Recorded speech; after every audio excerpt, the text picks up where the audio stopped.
poder acudir a una autoridad muy superior a la del rey para pedir misericordia.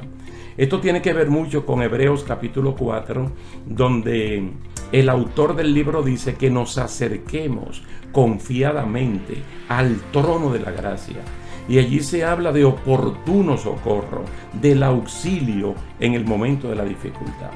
Usted se da cuenta que no solamente Daniel, sino que nosotros también tenemos acceso por la misericordia de Dios a hablar con Él a través de la oración.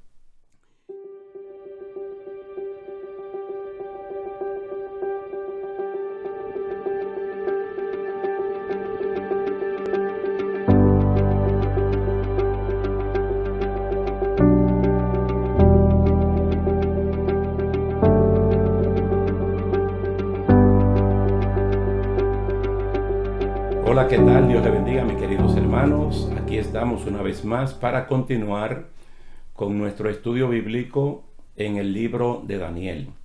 Como dijimos anteriormente, en el día de hoy vamos a abordar el capítulo 7. Ustedes saben que el capítulo 2 y el capítulo 7 son prácticamente la misma profecía. Una que fue dada a Nabucodonosor en un sueño que a él se le olvidó totalmente, y que el Señor entonces se lo reveló a Daniel, y Daniel se lo pasó a él justo con la interpretación. Ahora en Daniel capítulo 7, entonces es directamente a Daniel que Dios le da el sueño. Allí era una estatua hecha con diferentes materiales que iban de lo superior a lo inferior, y una piedra no cortada con mano de hombre que representa el gobierno de Jesucristo en su segunda venida visible. Aquí los mismos imperios políticos son representados entonces con animales. Yo creo que sería mucho más fácil entender la escatología completamente en el libro de Daniel, porque muchas de sus profecías ya son historia, porque se cumplieron en su mayor parte. Podemos decir que ahora Daniel es un libro muy histórico en algunos casos, pero en su momento no era historia, sino escatología por cumplirse. Hoy uno puede constatar con la ayuda extrabíblica de la historia de la humanidad que las cosas que Daniel vio se cumplieron al pie de la letra. Él personalmente vio el imperio de los babilonios y también el inicio del imperio de los medos y de los persas. Cuando habló de que a Babilonia le seguía otro imperio y no una sucesión babilónica, nadie lo creía, pues este imperio era tan sólido como el oro que nadie pensaba en cambios, sino en una larga sucesión de reyes babilónicos. Pero no fue así. Entonces, el Dios de la historia, el Señor de la historia, aquí hace una revelación muy extraordinaria a Daniel, y lo vamos a ver en el capítulo 7, desde el verso 1 hasta el final, y lo vamos a leer en la Nueva Traducción Viviente, porque tiene un lenguaje muy actualizado al tiempo nuestro. Así es que vamos a comenzar. Vamos a ver lo que es la narración del sueño. Noten una vez más que esto es completamente distinto a lo de Daniel capítulo 2. Entonces, el mismo Daniel aquí nos da la narración del sueño para luego darnos los detalles más importantes, porque así es que él lo dice. Entonces, veamos. Dice, anteriormente, durante el primer año del reinado de Belsasar en Babilonia, Daniel tuvo un sueño y vio visiones mientras estaba en su cama. Puso el sueño por escrito y esto es lo que él vio. Él va a destacar las cosas de mayor importancia. Probablemente hay pequeños detalles que él se quedó con ellos porque para usted y para mí no eran importantes. Dice, esa noche en mi visión, yo Daniel, vi una tempestad que agitaba la superficie de un gran mar, con vientos fuertes soplando de todas direcciones. Del agua surgieron 4 bestias enormes, cada una diferente de la otra. La primera bestia era como un león con alas de águila. Mientras yo observaba, le fueron arrancadas las alas y quedó de pie en el suelo sobre sus 2 patas traseras, como un ser humano, y se le dio una mente humana. El verso 5 dice, luego vi una segunda bestia que se parecía a un oso. Se levantó sobre uno de sus costados y llevaba 3 costillas entre los dientes. y oí una voz que le decía: levántate, devora la carne de mucha gente. Después apareció la tercera de estas extrañas bestias y se parecía a un leopardo. Tenía 4 alas de ave sobre la espalda y 4 cabezas. A esta bestia se le dio gran autoridad. Luego, en mi visión de esa noche, vi una cuarta bestia aterradora, espantosa y muy fuerte. Devoraba y aplastaba a sus víctimas con enormes dientes de hierro y pisoteaba los restos bajo sus pies. Era diferente a las demás bestias y tenía 10 cuernos. Mientras yo miraba los cuernos, surgió de pronto otro cuerno pequeño entre ellos. 3 de los primeros cuernos fueron arrancados de raíz para darle lugar al nuevo. Este cuerno pequeño tenía ojos que parecían humanos y una boca que presumía con arrogancia, es decir, blasfemias. Observé mientras colocaban unos tronos en su lugar y el anciano se sentó a juzgar. Su ropa era blanca como la nieve, su cabello se parecía a la lana más pura. Se sentó sobre un trono ardiente con ruedas en llamas, y un río de fuego brotaba de su presencia. Millones de ángeles le atendían. Muchos millones se pusieron de pie para servirle. Entonces comenzó la sesión del tribunal y se abrieron los libros. Yo seguí mirando porque podía oír las palabras arrogantes del cuerno pequeño. Seguí mirando hasta que mataron a la cuarta bestia y su cuerpo fue destruido por el fuego. A las otras bestias les quitaron la autoridad, pero se les permitió seguir con vida un poco más. Mientras continuó mi visión esa noche, vi a alguien parecido a un hijo de hombre descender con las nubes del cielo. Se acercó al anciano y lo llevaron ante su presencia. Se le dio autoridad, honra y soberanía sobre todas las naciones del mundo, para que lo obedecieran los de toda raza, nación y lengua. Su gobierno es eterno y no tendrá fin. Su reino jamás será destruido.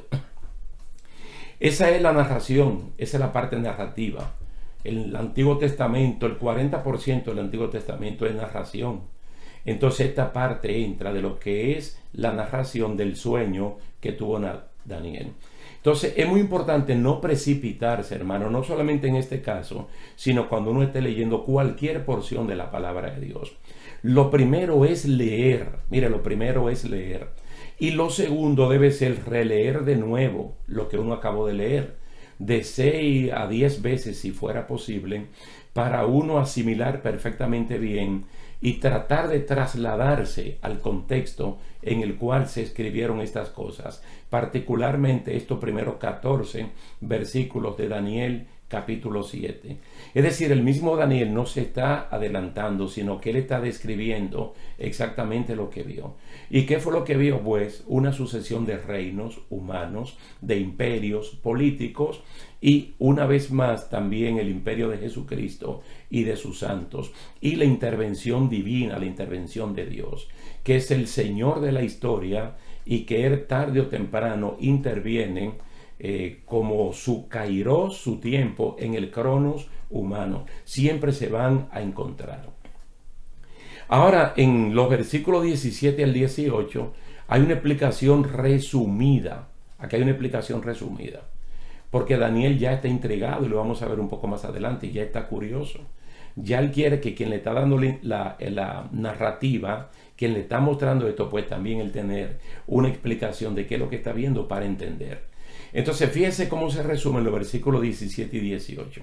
Estas 4 bestias enormes representan a 4 reinos que surgirán de la tierra, pero al final el reino será entregado al pueblo santo del Altísimo, y los santos gobernarán por siempre y para siempre. ¿Qué le parece que en 2 versículos se resumen 14 versículos? Así de sencillo. Pero posteriormente uno va a querer la explicación de estos 4 reinos. Pero como ya nosotros hemos leído el capítulo 2 de Daniel, pues ya nosotros tenemos una idea de qué se trata aquí. Y porque allí se utilizó una estatua, semejante a un hombre, construida con diferentes materiales, desde el oro hasta el barro cocido. Aquí, estos imperios entonces son representados con animales. Y es muy interesante porque vamos a ver las características en los animales de estos imperios. Digamos que aquí se aporta la secuencia de reinos de esta manera. 4 reinos en orden general, comenzando por Babilonia, luego Persia, después Grecia y finalmente Roma. Cuando terminan estos reinos humanos, otro reino aparece, y es el reino de los santos del Altísimo. Pero para que todo esto se concretice, todo esto necesita tiempo, tanto en el tiempo de Dios como un largo tiempo humano. Ustedes deben saber que Daniel, por ejemplo, el escritor, el instrumento que el Señor está utilizando para traernos esta revelación, vivió o nació, mejor dicho, a finales del siglo VII, los años 600 y algo, pero no muy lejos de la primera invasión de los babilonios a Israel en el año 605. Digamos que Daniel tuviera unos 12, 13 o 14 años de edad. Si él vino en el primer grupo que fueron trasladados de Jerusalén hacia Babilonia.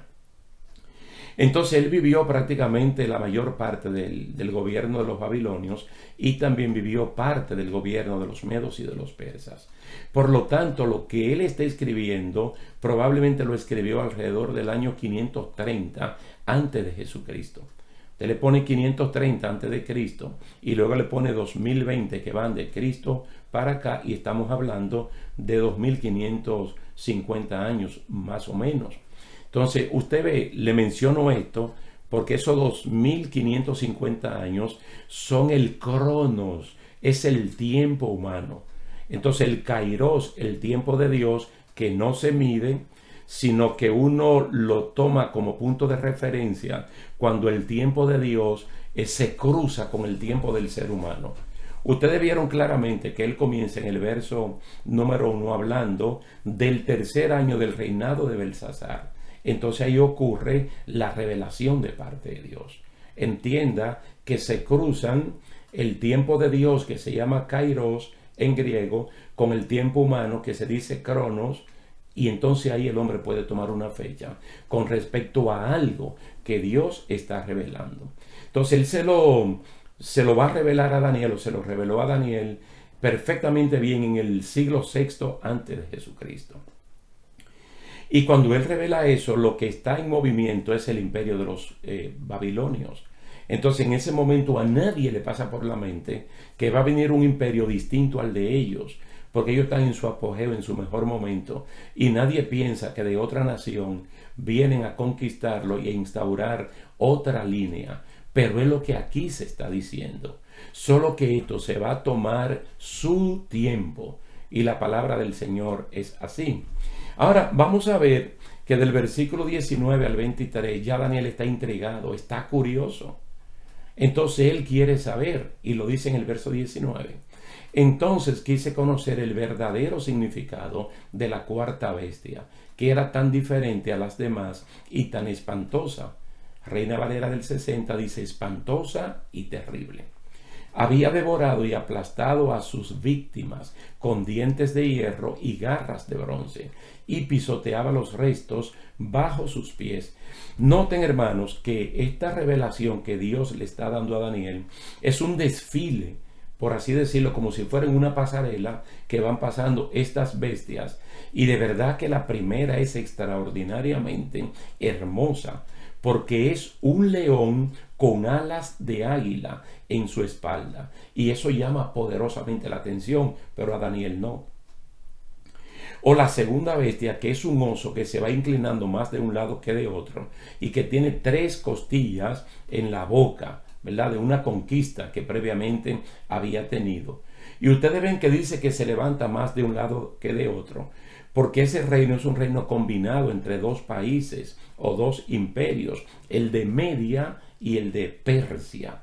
Por eso se conoce como los medos persa, un oso extraordinariamente grande, pero a Daniel no le llama la atención. Pero todavía el tercer animal que él ve, que es un leopardo con alas de ave y 4 cabezas, tampoco le llama la atención. Entonces, quien le llama la atención es la cuarta bestia espantosa y terrible. Mire por qué un león hasta el día de hoy es conocido. Un oso hasta el día de hoy es conocido. Un leopardo también. Es decir, el mundo entero puede conocerlo aunque no lo conozca en persona. Pero lo pueden ver en películas, lo pueden ver en un video, lo pueden ver en una lámina, en un libro, en lo que sea. Y la gente lo puede identificar y decir, ese es un león, este es un oso y este es un leopardo. El caso de que tengan 4 cabezas o que tengan alas en la espalda ya es una connotación especial de una característica propia de este imperio. Pero los leones no tienen alas, los leopardos no tienen alas y tampoco tienen 4 cabezas. Ahora, ¿qué es lo que a él le llama la atención? Esta cuarta bestia, espantosa y terrible. Porque como esta bestia, él no conoce ninguna. Él no conoce ninguna bestia como esta en la tierra. Porque ella es una especie de combinación de bestias, de animales. Y eso claramente se ve en Apocalipsis capítulo 13. Porque esa gran bestia que sube del mar, del abismo, tiene características del oso, del león y del leopardo. Entonces, como una combinación de algo que en sí no hay animal que exista, es solamente una representación. También Daniel en el capítulo 20, él hace la pregunta acerca de los 10 cuernos que había en la cabeza de la cuarta bestia. Y también pregunta por el cuerno pequeño que surgió después y destruyó a 3 de los otros cuernos. Él está intrigado, él está curioso. Entonces se está viendo un animal, mire, se está viendo un animal compacto, un animal que tiene su cabeza, lógicamente, y encima de la cabeza tiene 10 cuernos. Y luego mirando los 10 cuernos, él ve que hay 3 que se quiebran, pero sale el 11º, el número 11. Entonces le llama poderosamente la atención porque se va a ver un imperio como en etapas. No se va a ver como el de los babilonios o el de los persas o el de los griegos. Se va a ver aquí el mismo imperio representado por una sola bestia, pero al mismo tiempo estaría como el cuerpo, la cabeza y los 10 cuernos. Por eso es que él está intrigado, está preguntando acerca de esto. Y ese cuerno que tiene ojos humanos y tiene una boca que blasfema el pueblo de Dios y también al mismo Dios. Entonces, dice, mientras miraba ese cuerno, hacía guerra contra el pueblo santo de Dios y lo vencía. En el tiempo del gobierno de los 10 cuernos, del 11º cuerno, va a cumplir eso, pero se lo vamos a explicar más adelante. Pero dice, hasta que vino el anciano, que es el Altísimo, y emitió juicio en favor de su pueblo santo. Entonces llegó el tiempo para que los santos tomaran posesión del reino. Es decir, los versículos del 19 al 23, lo que Daniel está preguntando por todo esto. Entonces, yo vuelvo y digo que a nosotros lo que más nos interesa es esta bestia en su fase final de los 10 cuernos y el 11º que posteriormente salió.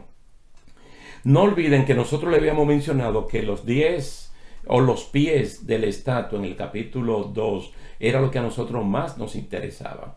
Esto tiene una característica muy especial porque los pies o los dedos de los pies de esta estatua estaban hechos de 2 materiales, de hierro y de barro. Entonces podían estar juntos pero no soldados, no unidos en sí, lo que habla de alianzas humanas. Entonces allí en el verso 44 nosotros vimos que se estaba hablando de que en el gobierno de esa gente el Dios del cielo iba a intervenir. Entonces aquí Daniel precisamente está preguntando por esos 10 cuernos, por ese 11º cuerno, y está viendo entonces el reino de los santos. Las observaciones de Daniel no se pueden pasar por alto, por lo que es recomendable verla en detalle. Número 1, él quiere saber la verdad de la cuarta bestia, verso 19. Él quiere saber, o él quiere que le expliquen lo que significan los 10 cuernos, que está en el verso 20, en la parte A. Él quiere saber, él quiere que le expliquen el significado del cuerno número 11, el 11º, el 11º cuerno. está en la parte del versículo 20, la segunda parte, la parte B. Él quiere que le hablen de la guerra contra los santos que le toca vivir en el tiempo de ese gobierno. Eso está en el versículo 21. Pero él también le interesa que le expliquen en qué consiste el juicio del Altísimo y el reino de los santos, que está en el versículo 22.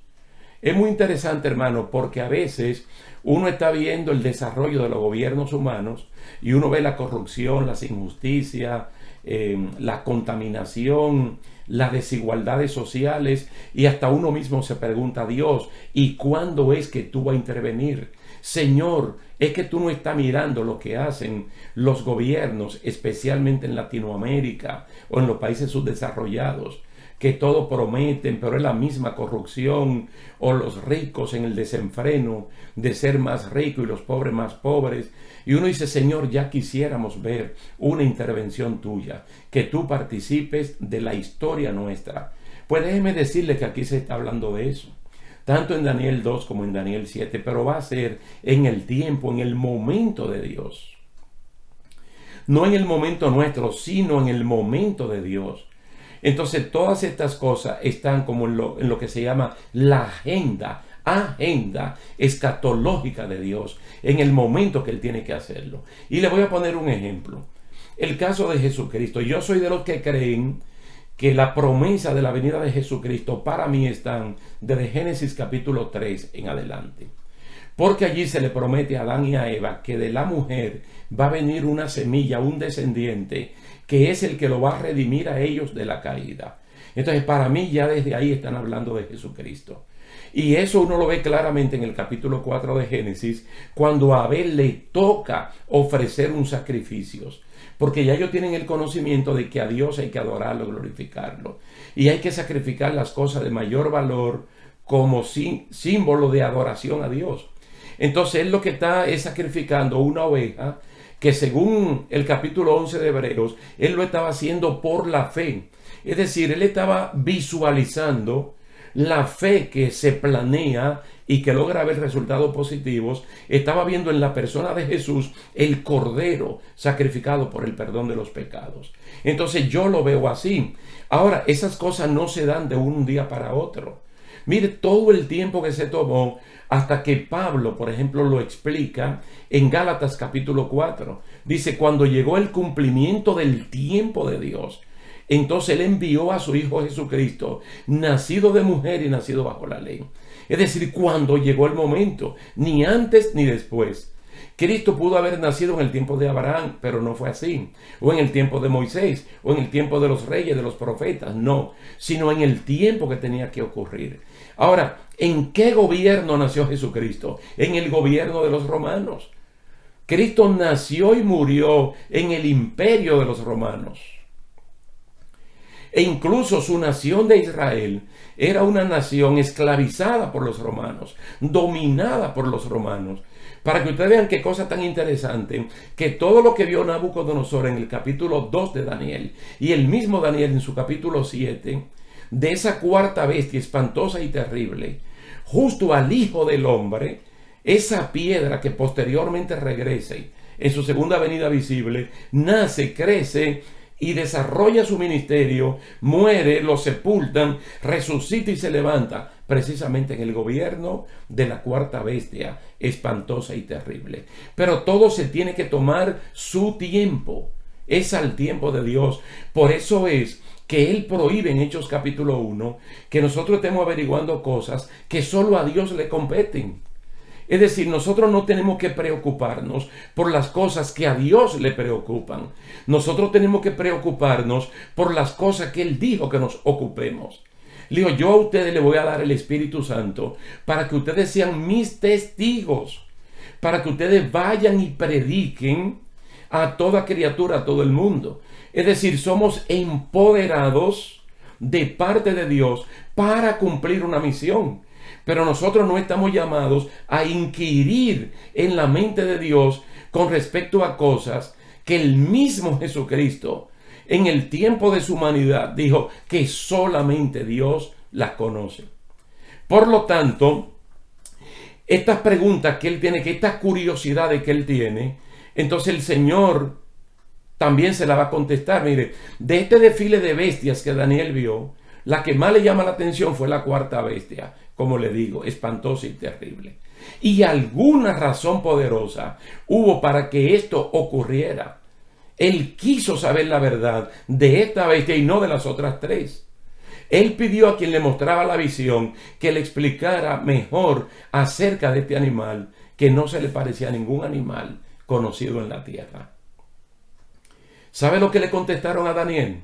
La cuarta bestia será un cuarto reino en la tierra, el cual será diferente de todos los otros reinos. Y a toda la tierra devorará, trillará y despedazará. Eso es Daniel 7:23. La verdad recibida es la diferencia entre esta bestia y las demás en cuanto al imperio de dominar toda la tierra y la manera de hacerlo. La historia de la humanidad tiene tomos de libros para ver lo que los romanos hicieron con los griegos y con todo lo que se oponían en su camino. Si la palabra toda la tierra es como otros todos que son relativos en la Biblia, se refiere entonces a lo que Roma gobernó, que fue toda Europa, parte de África y parte de Asia. Pero si el relativo se acercara al absoluto, solo Jesucristo va a llenar completamente toda la tierra y su dominio será más que Europa, África y Asia. Va a abarcar absolutamente los cinco continentes. Gloria a Dios. Ahora bien, vamos a ver la explicación completa que se le da aquí a Daniel, desde el versículo 23 hasta el versículo 28. Dice: después me dijo, esta cuarta bestia es la cuarta potencia mundial que gobernará la tierra. Será diferente a todas las demás. Devorará al mundo entero, pisoteando y aplastando todo lo que se encuentre a su paso. Ya eso yo se lo comenté anteriormente. Directamente van a darle la explicación de lo que él está preguntando. Ahora, sus 10 cuernos son 10 reyes que gobernarán ese imperio. Luego surgirá otro rey diferente a los otros 10 y someterá a 3 de ellos. Tú ves que se está hablando de una confederación de naciones representada por 10 cuernos que le van a dar su poder y autoridad en una hora al 11º cuerno.